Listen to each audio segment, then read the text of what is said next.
Hello everyone, welcome back to the science class.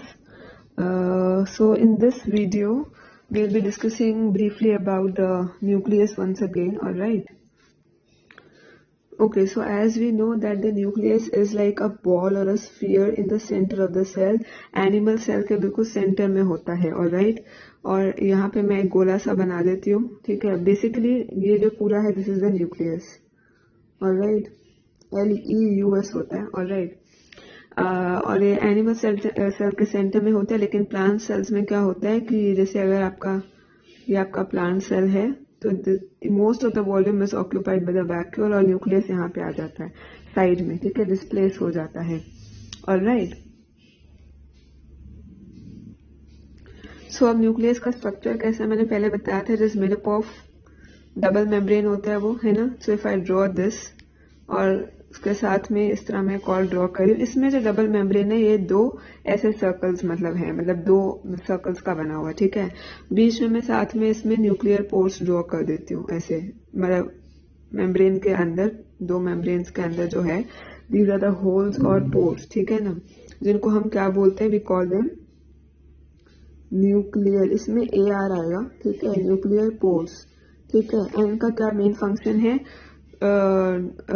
Transport, ठीक है, basically transfer या transport कह सकते हैं, ट्रांसफर ऑफ मटेरियल्स, मतलब एक्सचेंज या फिर ट्रांसफर, एक्सचेंज ऑफ मटेरियल मतलब अंदर से बाहर, न्यूक्लियस के अंदर और साइटोप्लाज्म, ठीक है, इनके बीच में एक्सचेंज ऑफ मटेरियल्स और सब्सटेंसेस, ठीक है। फॉर एग्जांपल आपको मैंने बताया जैसे जो राइबोसोम्स बन रहे हैं न्यूक्लियस के अंदर, फैक्ट्री है राइबोसोम्स बनाने की, ऐसा नो, न्यूक्लियोलस जिसको हम बोलते हैं, we will come to that.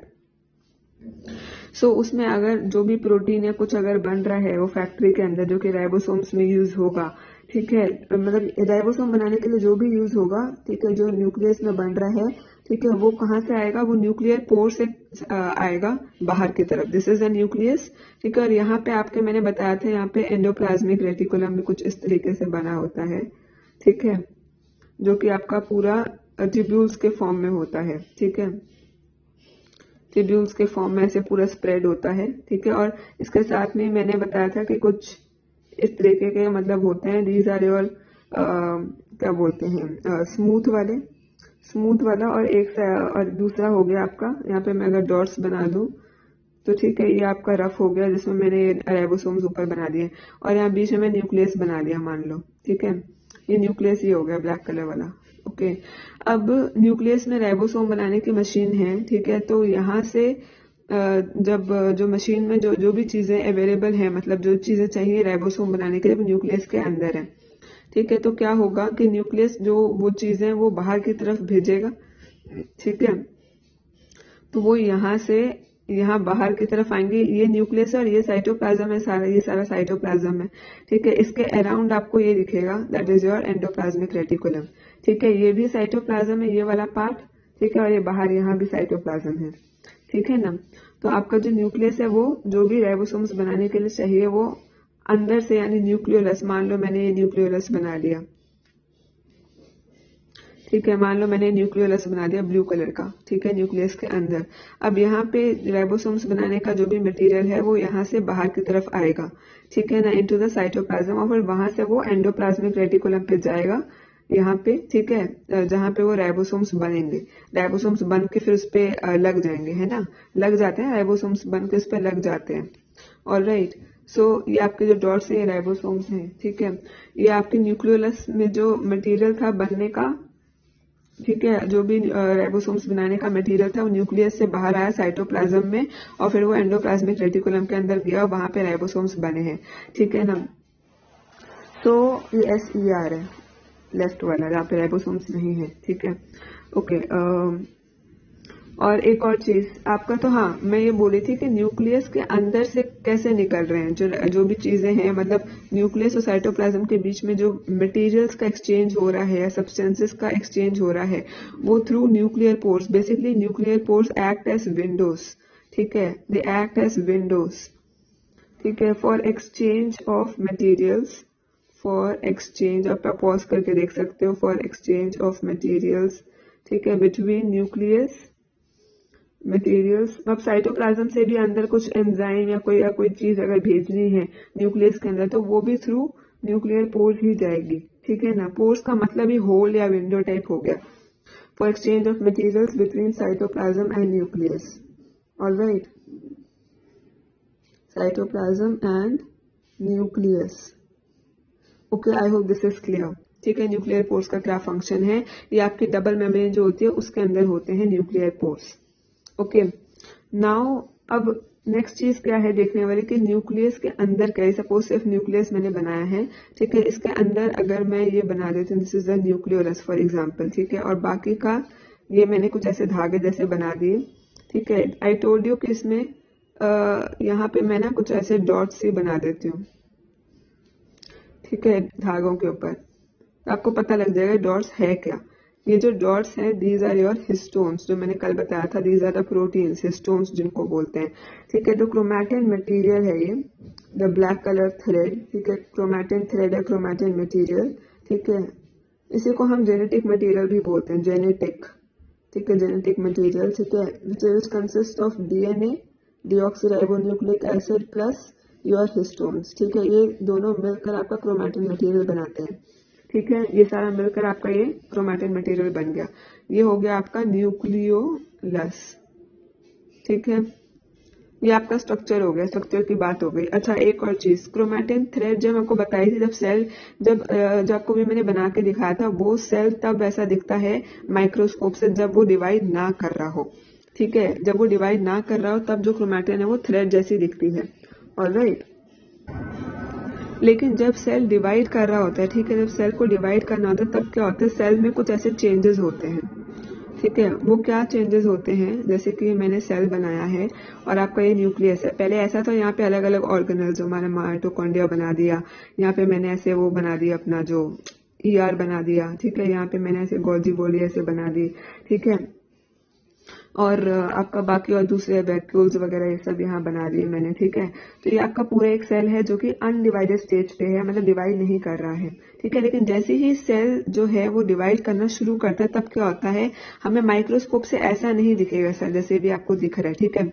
हमें कैसा दिखेगा, हमें सिर्फ ऐसा दिखेगा जैसे ये सेल है और आपको सिर्फ न्यूक्लियस दिखाई देगा, न्यूक्लियस बड़ा बड़ा हो जाएगा न्यूक्लियस, ठीक है। और आपको दिखेगा कि जो क्रोमैटिन मटेरियल दिखाया था वो कुछ ये शेप फॉर्म कर देंगे, ठीक है, ऐसे कुछ एक्स टाइप बताया था ना मैंने, ठीक है। तो यहाँ पे बीच में आपको एक ऐसे डॉट सी दिखेगी यूं, ठीक है, मतलब एक डॉट से जैसे 4 पेटल्स होते हैं एक फ्लावर के, वैसे समझ लो।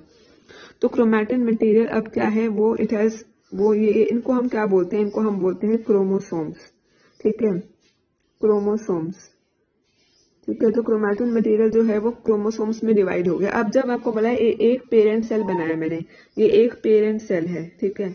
अब इसने डिवाइड करना है, मतलब एक 2 डॉटर सेल्स में डिवाइड करेगा। जब इसने डिवाइड करना तो बीच में से ये ऐसे डिवाइड करेगा यू, ठीक है। तो इसमें क्या होगा, अच्छा क्रोमोसोम्स कैसे बने, क्रोमैटिन मटेरियल ही क्रोमोसोम्स मतलब क्रोमैटिन मटेरियल ने ही क्रोमोसोम्स की शेप ले ली है, ठीक है। Chromatin material has changed into chromosomes, ठीक है।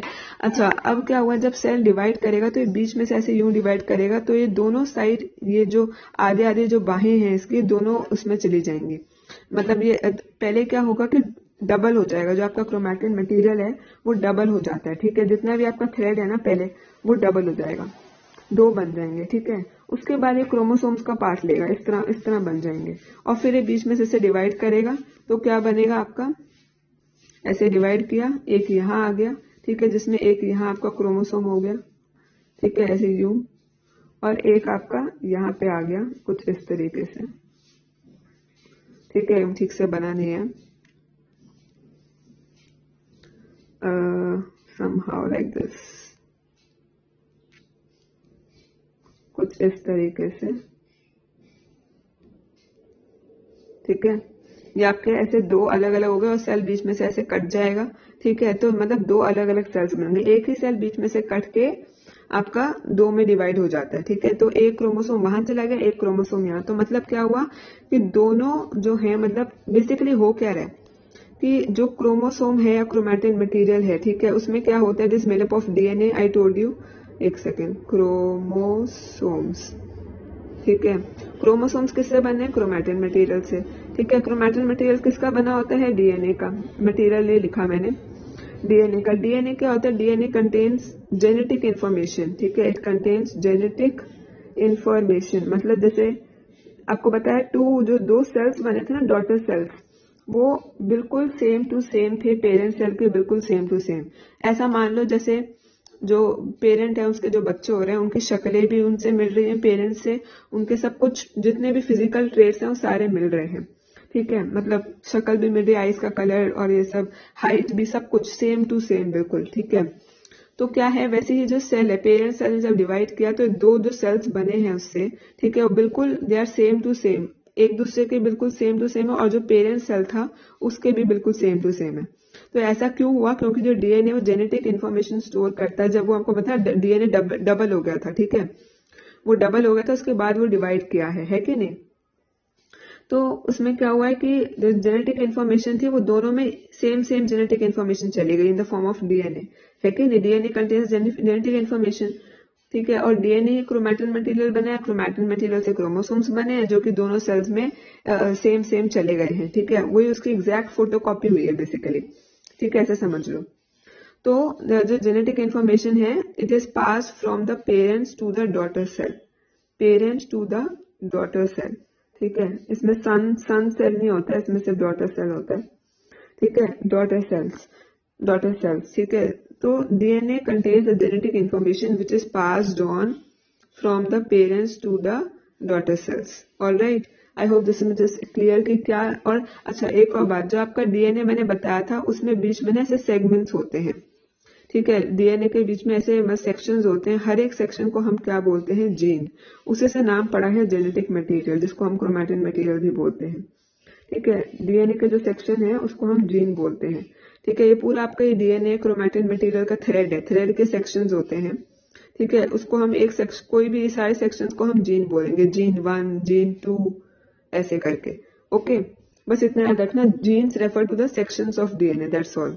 अगर आपसे पूछा जाता है what is a gene, sections of DNA is called a gene, ठीक है। I hope this much is clear. We are done with the nucleus, ठीक है। अभी बाकी सब नेक्स्ट वीडियो में। Thank you.